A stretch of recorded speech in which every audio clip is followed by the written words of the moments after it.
Hello दोस्तों, स्वागत है आपका मेरे YouTube channel study with Rakesh पे।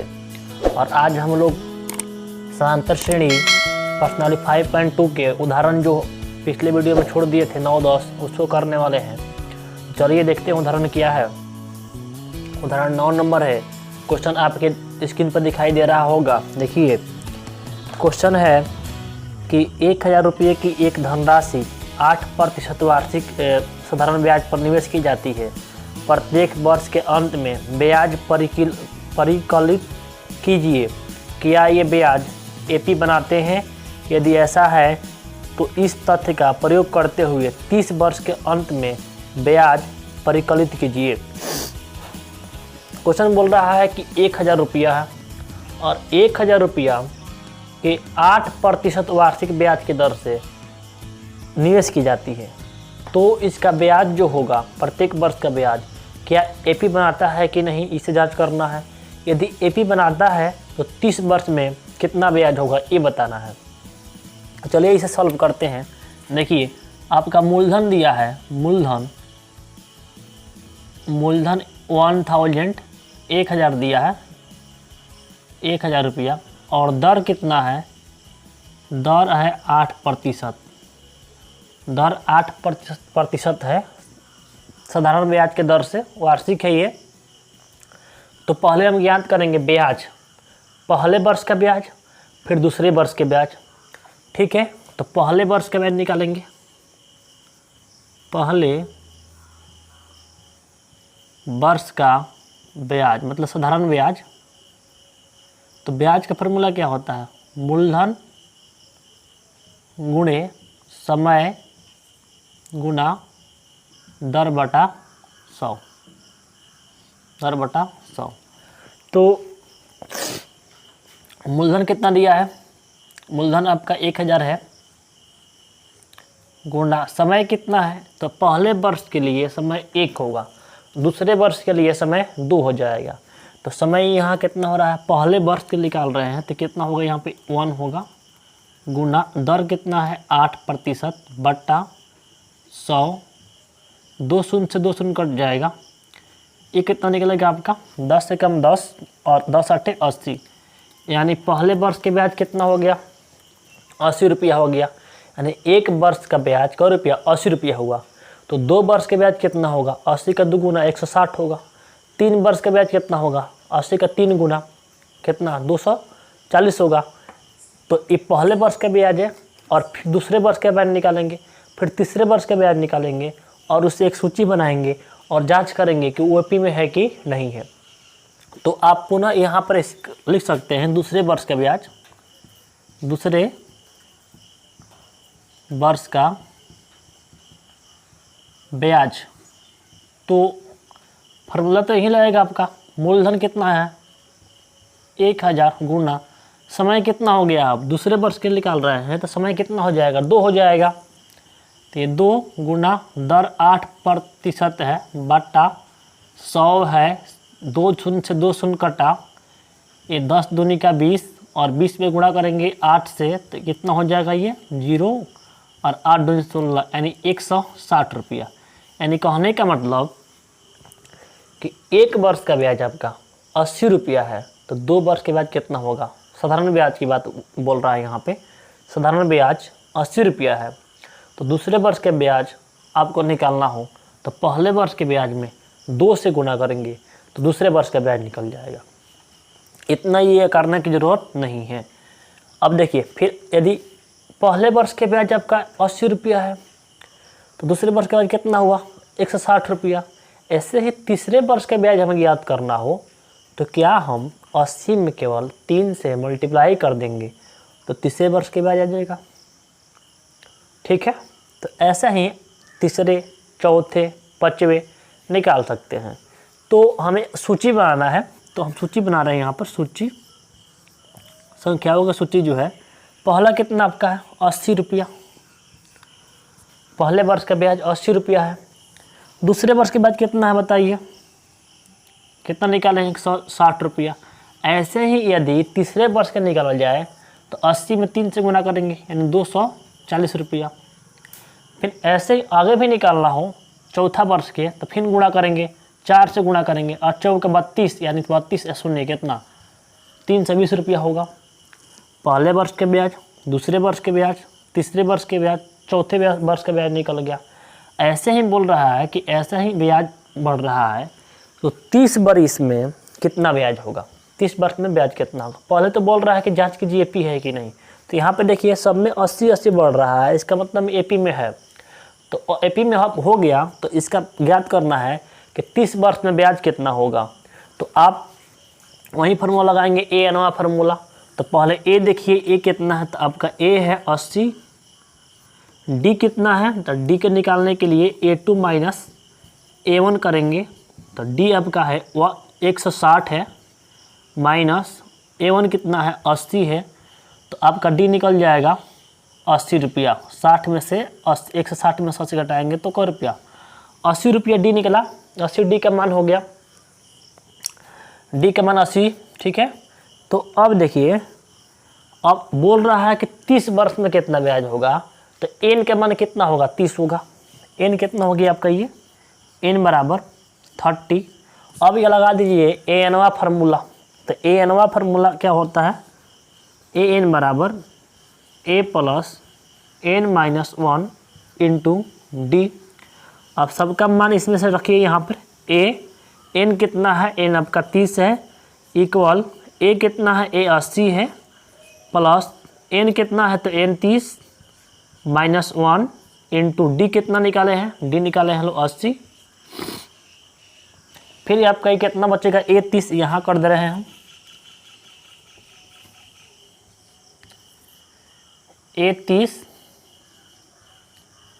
इक्वल 80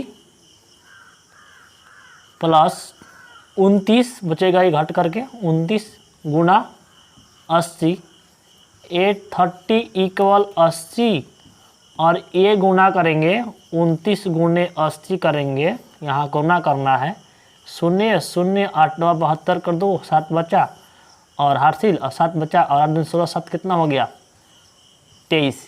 यानी आपका कितना बनाइए, गुणा कर रहे हैं तो कितना हो गया 2320, यानी हम भर सकते हैं यहाँ पर 2320, ठीक है।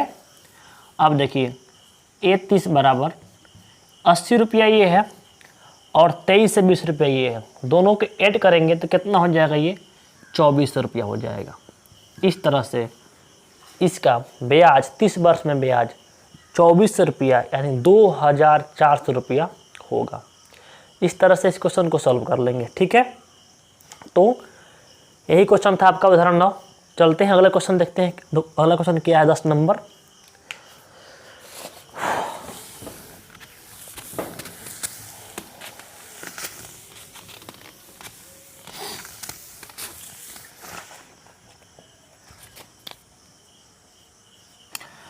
दस नंबर उदाहरण है।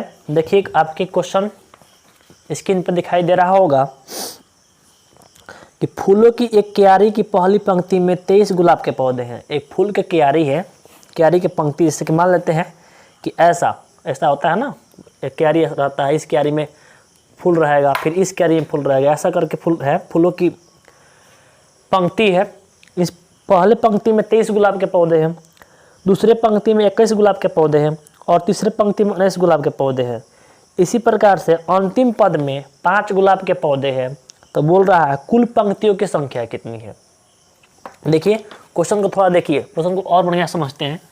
क्वेश्चन बोल रहा है कि ये पहला पंक्ति है, इसमें जो गुलाब के पौधा रोपा गया है इनका संख्या कितना है, 21 है। फिर दूसरा पंक्ति में जो गुलाब का पौधा रोपा गया है वो कितना है, 19 है। फिर ऐसा तीसरा में नहीं, पहला में 23 है, दूसरा में 21 है, तीसरा में 19 है। ऐसा ही बोल रहा है कि लास्ट पंक्ति जो है उसमें 5 गुलाब के पौधे हैं। तो कुल पंक्ति कितना होगा, ये बात बोल रहा है, कुल पंक्ति कितना होगा। तो हम ऐसा भी ज्ञात कर सकते हैं कि 23 पहला में है तो दूसरा में कितना हो गया 21, दो घट रहा है, और तीसरा में कितना हो गया, फिर 2 घटा तो 19, फिर 2 घटेगा तो कितना होगा बताइए 17, फिर यहाँ 15, फिर यहाँ पर 13, 12, 13 के बाद 11 होगा, 11 और फिर 9, 7, 5, यानी कुल पंक्ति कितना होगा 1 2 3 4 5 6 7 8 9 10, 10 पंक्ति होगा। इस तरह से निकाले तो, लेकिन गणित के भाषा में निकालेंगे फार्मूला के अनुसार। तो इसे किस तरह निकालेंगे, देखिए पहला में दिया आपका 23, दूसरा पंक्ति में 21, फिर 19, और बोल रहा है कि लास्ट पंक्ति में आपका 5 गुलाब के पौधा है। तो इसमें कुल पंक्तियों की संख्या कितनी होगी।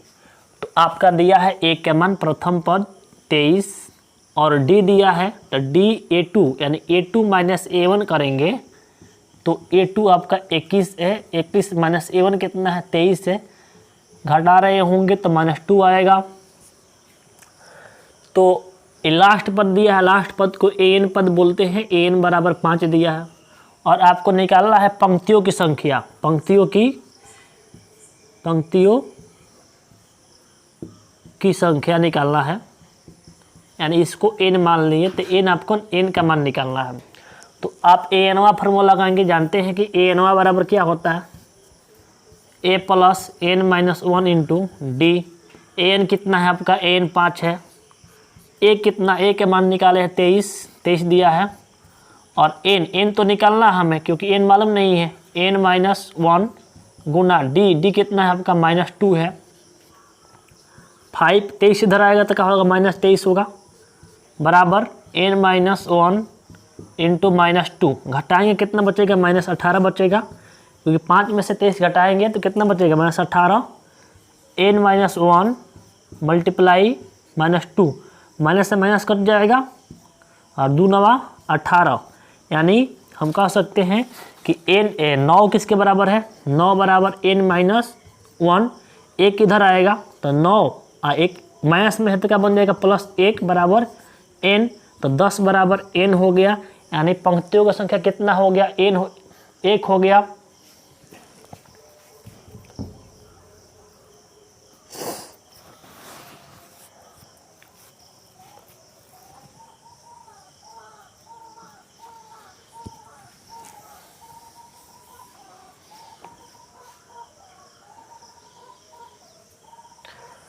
देखिए एक कटाएंगे तो कितना होगा, ये आपका 9 होगा, 2 से कटाया 18 को 9, तो हम बोल सकते हैं यहाँ पर लिख सकते हैं इसे हम कि 9 बराबर कितना है n माइनस 1 है, 9 बचा इधर बराबर के इधर, बराबर को उधर किया है n माइनस 1 है, तो 9 1 यानी 9 इधर 1 है तो माइनस का इधर आएगा तो क्या हो जाएगा प्लस का 1 यानी 1 बराबर n, और 9 1 10 होगा, यानी 9 1 10 हो जाएगा, ये 10 बराबर n, तो हम लिख सकते हैं n बराबर 10, यानी पंक्तियों की कुल संख्या कितना होगा आपका 10 होगा। यानी इस गुलाब के पौधे जो रोपा जा रहा है, पहले पंक्ति में 23 19 21 19 और लास्ट में यदि लास्ट पंक्ति में 5 गुलाब के पौधे हैं तो कुल पंक्ति की संख्या आपका 10 होगा।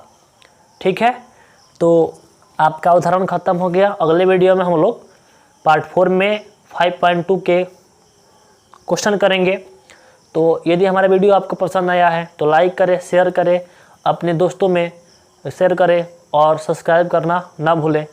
और इसके पहले के वीडियो यदि हमारा नहीं देखे हैं तो उसका लिंक मैं डिस्क्रिप्शन में दे दूँगा, आप जा कर के वहाँ से देख सकते हैं। ठीक है, धन्यवाद।